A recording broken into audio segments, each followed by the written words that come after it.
In his 2013 State of the Union address, President Obama called the theft of corporate secrets by foreign countries and companies, and I quote, "a real threat to our security as well as to our economy," unquote.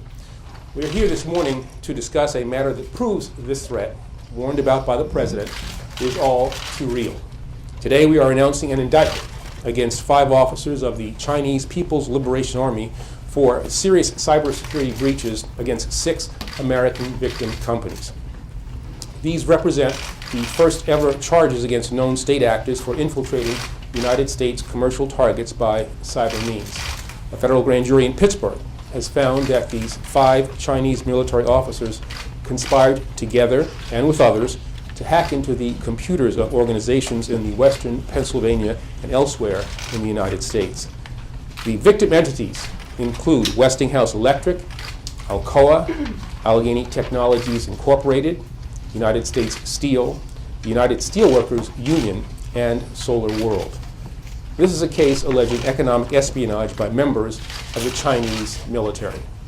The range of trade secrets and sensitive business information stolen in this case is significant and demands an aggressive response.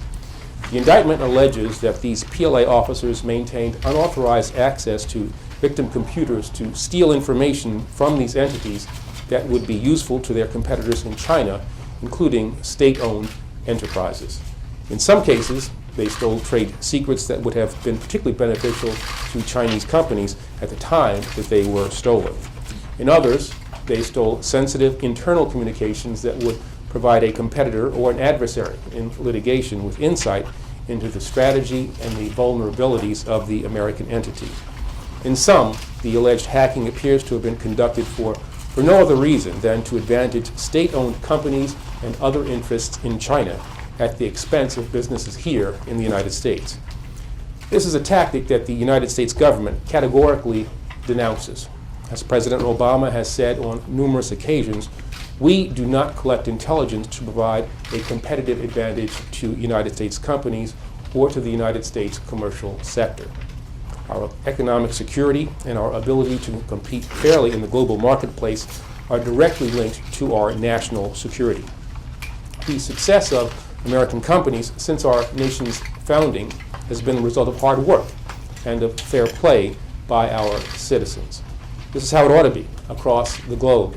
Success in the international marketplace should be based solely on a company's ability to innovate and compete, not on a sponsor's government ability to spy and to steal business secrets.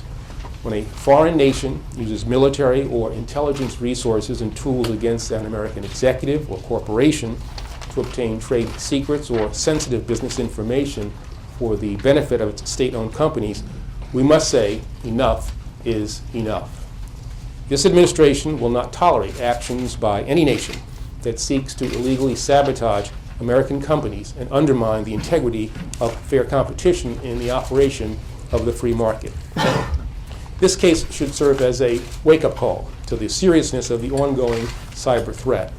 These criminal charges represent a groundbreaking step forward in addressing that threat. This indictment makes clear that state actors who engage in economic espionage, even over the internet from faraway places like offices in Shanghai, will be exposed for their criminal conduct and sought for apprehension and prosecution in an American court of law.